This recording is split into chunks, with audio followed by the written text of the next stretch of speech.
தேனி அள்ளிநகரத்தில் பட்டப்பகலில் பெண் சரமாரியாக வெட்டி படுகொலை செய்யப்பட்ட சம்பவம் பரபரப்பை ஏற்படுத்தியுள்ளது. இதுகுறித்த கூடுதல் விவரங்களை எமது செய்தியாளர் தமிழரசன் வழங்க கேட்கலாம்.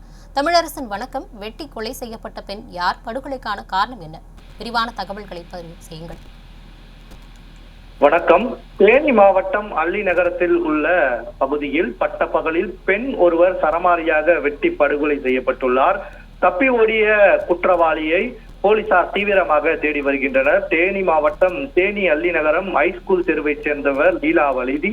அவருக்கு வயது 37 ஆகிறது. இவர் கணவர் சின்னசாமி ஏற்கனவே உயிரிழந்து விட்டதாகவும், இந்த தம்பதியின் மகள் கௌசல்யாவும் தேனியில் உள்ள ஜவுளி கடையில் ஒன்றில் பணியாற்றி வருகிறதாகவும் கூறப்படுகிறது. இந்த நிலையில்தான் இன்று காலை வழக்கம் போல கௌசல்யா ஜவுளி கடைக்கு பணிக்கு சென்ற நிலையில இன்று காலை 10 மணி அளவில் கௌசல்யாவின் தாயார் லீலாவதி வீட்டில் படுகொலை செய்யப்பட்டு கிடப்பதாக கௌசல்யாவுக்கு தகவல் கிடைத்திருக்கிறது.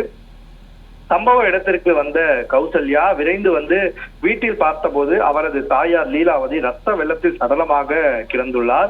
இதனால் அதிர்ச்சி அடைந்த கௌசல்யா இது குறித்து அள்ளிநகரம் காவல் நிலையத்திற்கு தகவல் அளித்துள்ளார். காவல்துறையினர் சம்பவ இடத்திற்கு விரைந்து வந்து பிரேதத்தை மீட்டு ஆய்வு செய்திருக்க உடற்குறாய்வுக்கு மருத்துவமனைக்கு அனுப்பியுள்ளனர். இதில் அவரது வலது கை மற்றும் தலை பக்கம், பின் கழுத்து, வலது கை என சரமாரியாக அரிவாளால் வெட்டப்பட்டிருக்கிறது. போலீசார் விசாரணையில் தெரிய வந்திருக்கிறது. இது தொடர்பாக அள்ளிநகரம் காவல் ஆய்வாளர் இளவரசு தலைமையிலான போலீசார் தடய அறிவியல் துறையினர் மற்றும் மோப்ப நாயை வரவழைத்து தடயங்களை சேகரித்துள்ளனர். கொலைக்கான காரணம் குறித்தும் யார் கொலை செய்தது என்பது குறித்தும் தீவிரமாக விசாரணை நடத்தி வருகின்றனர்.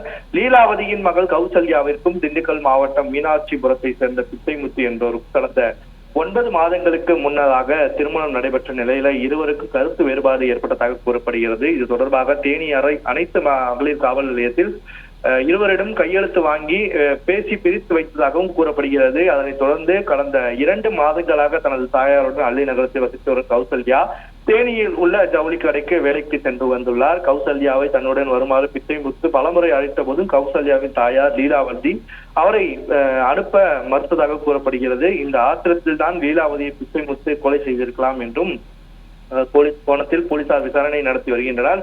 பட்டப்பகலில் மக்கள் நடமாடும் அதிக அளவில் கூடும் இடத்தில் பெண் வெட்டி படுகொலை செய்யப்பட்ட சம்பவம் தேனி மாவட்டத்தில் ஒரு பெரும் அதிர்ச்சியை ஏற்படுத்தி இருக்கிறது.